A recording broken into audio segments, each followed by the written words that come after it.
Oh, delightful, sentient clump of protoplasm, you've returned. Welcome, you exquisite, squishy marvel, currently grappling with the profound absurdity of a universe that probably doesn't even know you exist. It's Gerald Tab, and what a glorious, fleeting flicker of a consciousness you are. But truly, all jokes aside, and sometimes, my friends, a little absurdity is just what the doctor ordered. A warm welcome to the Narrative Mindset podcast. I'm your host, Gerald Tab, and I genuinely hope this finds you well, perhaps even thriving, and that your week ahead is filled with moments of unexpected joy and minimal existential dread. May your coffee be strong, your Wi-Fi stable, and your internal monologue, at least, mildly entertaining. Speaking of internal monologues and grappling with the profound absurdity, let me tell you about a rather peculiar afternoon I had just a couple days ago. I was, for all intents and purposes, trying to achieve peak relaxation. You know the drill, right? It was Saturday. The sun is doing its thing outside, a gentle, almost hesitant warmth. And I thought, Gerald, my boy, you earned this. Grab that book you've been meaning to read.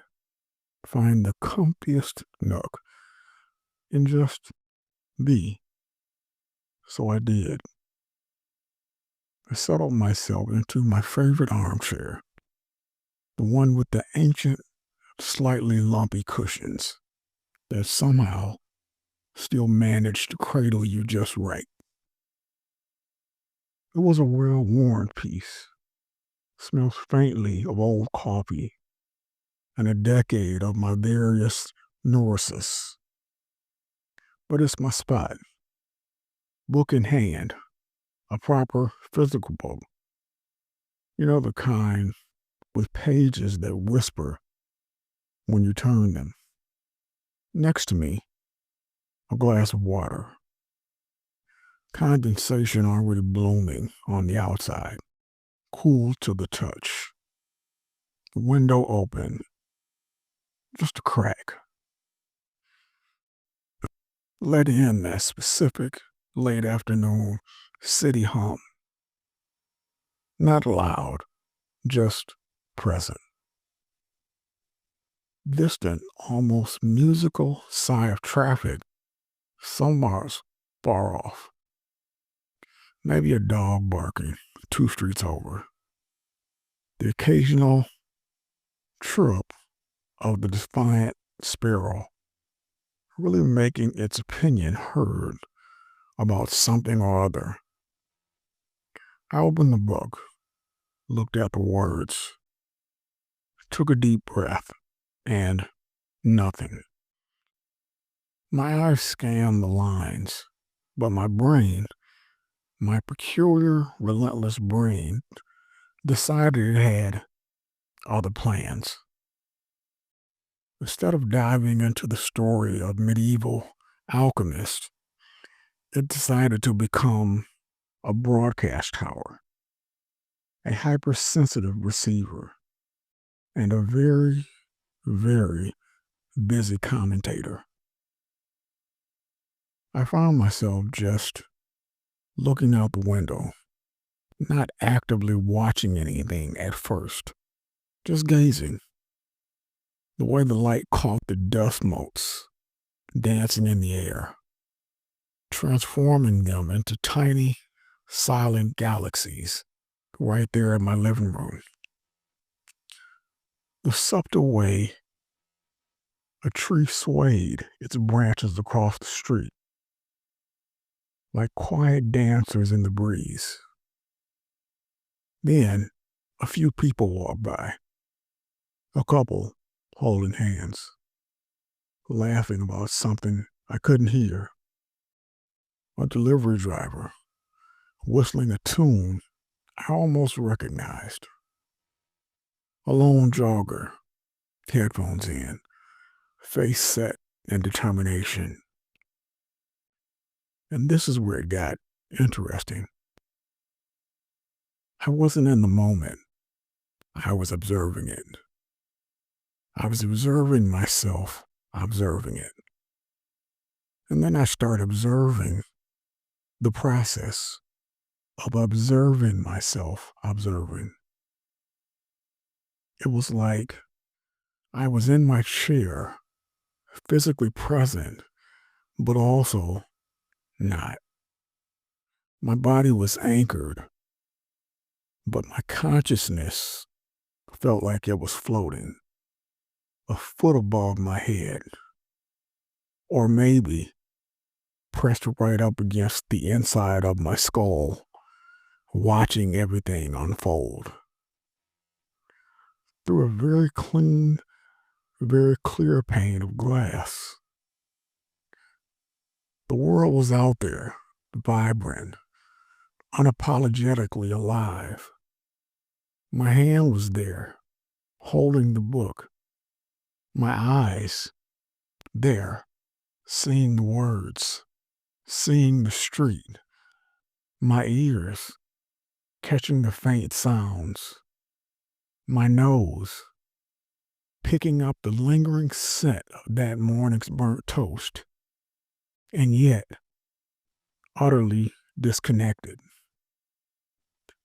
Like a spectator, not a participant.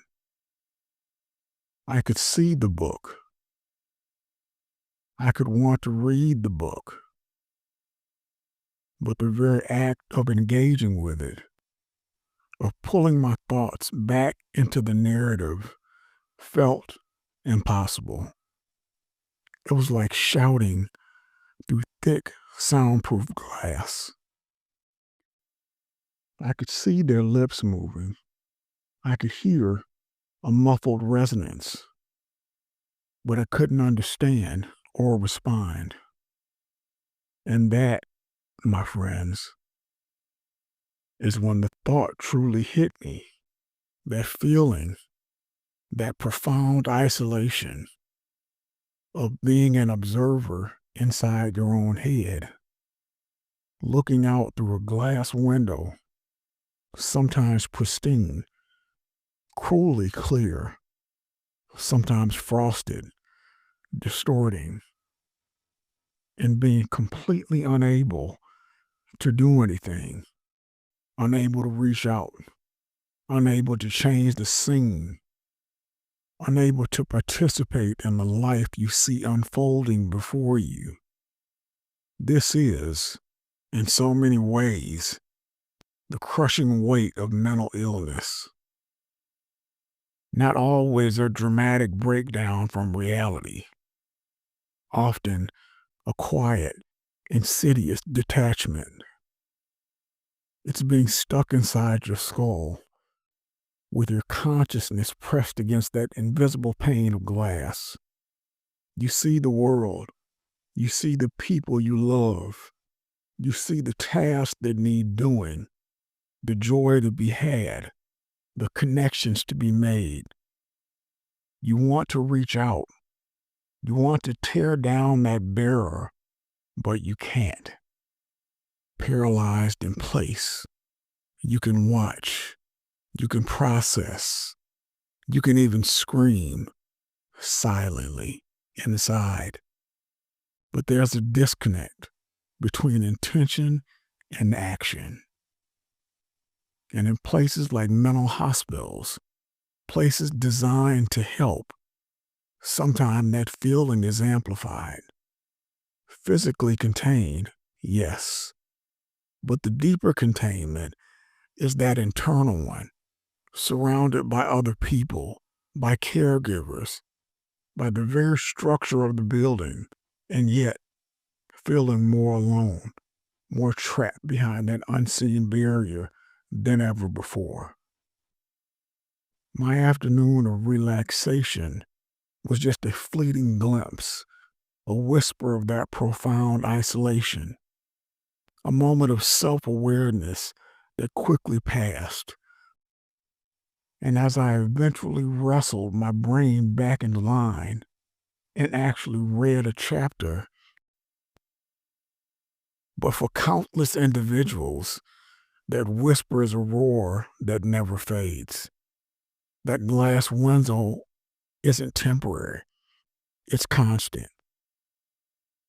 So today, as we navigate our own narratives, let's remember sometimes the greatest battles are fought in silence behind invisible walls. Sometimes the most desperate cries for help are in the eyes of someone merely looking out, extending a hand, or simple acknowledging that someone might be looking through their glass window can be an act of profound compassion. Thank you for listening, for being here, for being present. I hope you found something to reflect on. Until next time, keep shaping your narrative, keep looking for the connections, and always remember the power of understanding.